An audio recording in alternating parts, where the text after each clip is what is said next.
Why you do that, okay? We'll check them out, yeah. Don, could you stand up a little straighter? No, I'm going to lean against this damn thing. Okay, all right. When you smile. All right, you're on. That is it. 3, 2, 1. Roll them. Well, this is talking about my 90 years of life. When I think about my years, I begin with the fact that I was an orphan when I was 6 months old. My beautiful mother died after a tragic accident. She was ironing. In those days. We had what they call gasoline irons. And she's getting ready to iron, and she picked up the iron, and the damn thing exploded. And she was inflamed with gasoline, so she was burned quite badly. I think she lived about 3 days. So I never really had the pleasure of what we call a mother love. And I really don't know what I have missed. But I feel that I have missed a whole world of a whole lot of things, because I did not have this mother love. And when I look at you people here who have mothers and who have enjoyed mother love for years, Ken for 46 years, 47. Josh for what, 37, 8 years?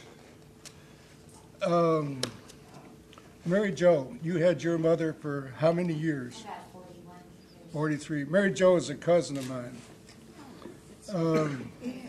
So anyhow, Hi, Mary Jo.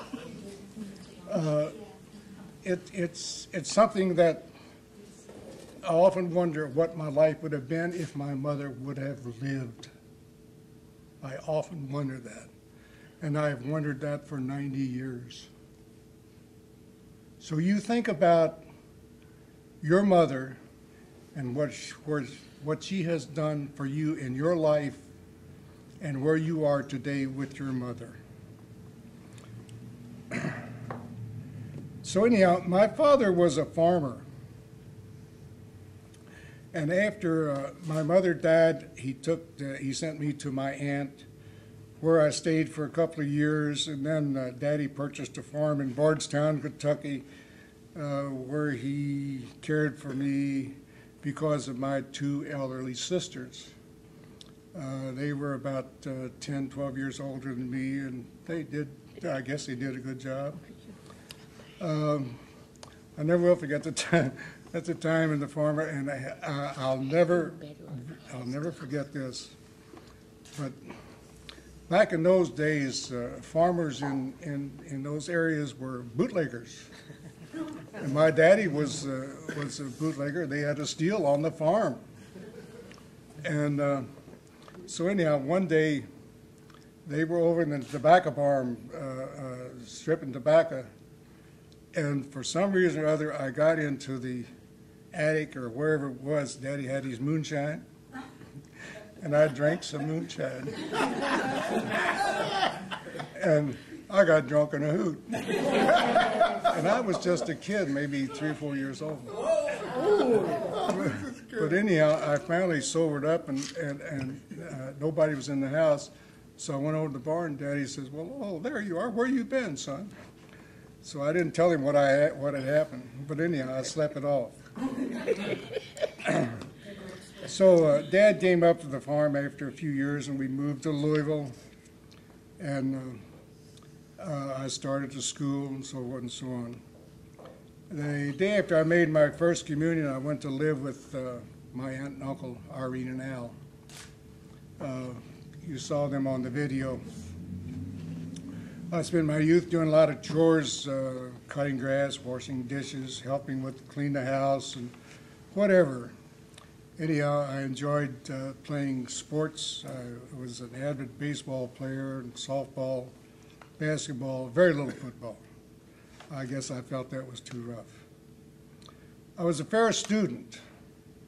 Probably would have been a better student had I gotten more help with my homework and more encouragement in my school days at home, which I did not get. But anyhow, I always earned my spending money cutting grass, babysitting, and doing things of that nature. When I was 10, the Deep Depression hit. All thought the world was coming to the end. Things were really tough, but we survived that. Not much happened during the 30s. Those were the years it seemed like the Depression didn't affect us much. We didn't have everything we wanted, but we had the necessaries of life and the necessities of life.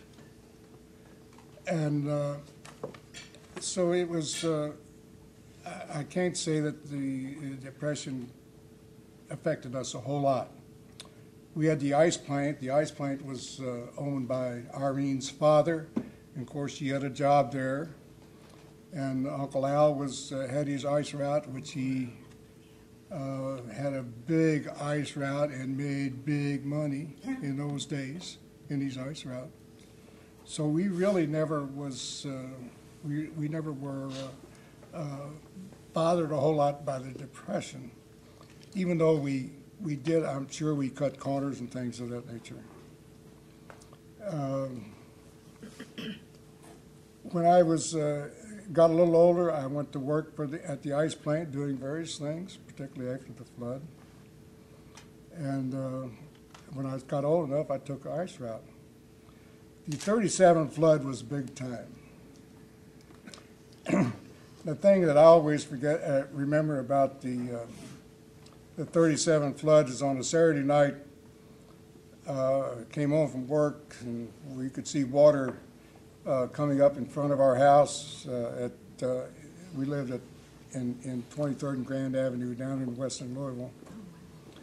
And we were trying to stop the water from coming up through the basement sewer unsuccessfully and so forth and so on. Finally, it was decided that we were going up to go out of the house, get out of the house.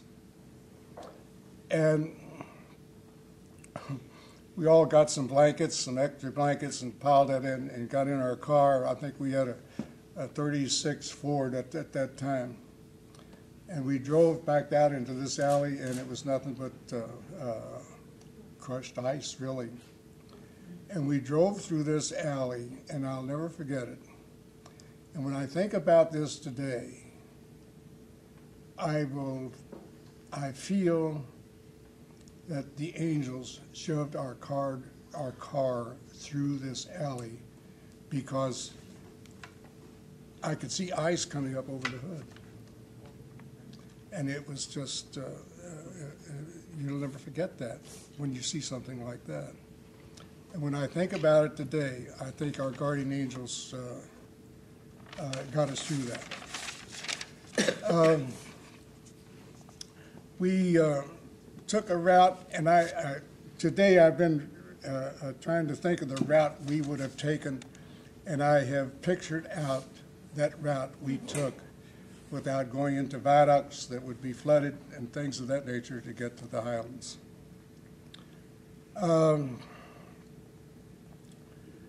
Then the flood was really over, and that's when I really met your mother. She was a nurse at Old St. Mary's Hospital, which at that time was at 12th and Magnolia, right down the street here. And we heard that she was nursing there, so when the water receded, Irene and I got in the car, and lo and behold, there she was. And I went in the hospital looking for her and paged her, and here she came. And when she saw me, she ran and she squeezed the hell out of me. I thought she was going to squeeze me to death. But she was so tickled to see somebody she knew or somebody from family.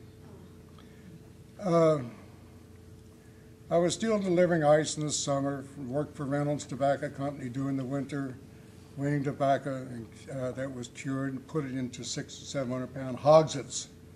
If you want to know what a hogshead is, look it up on the internet.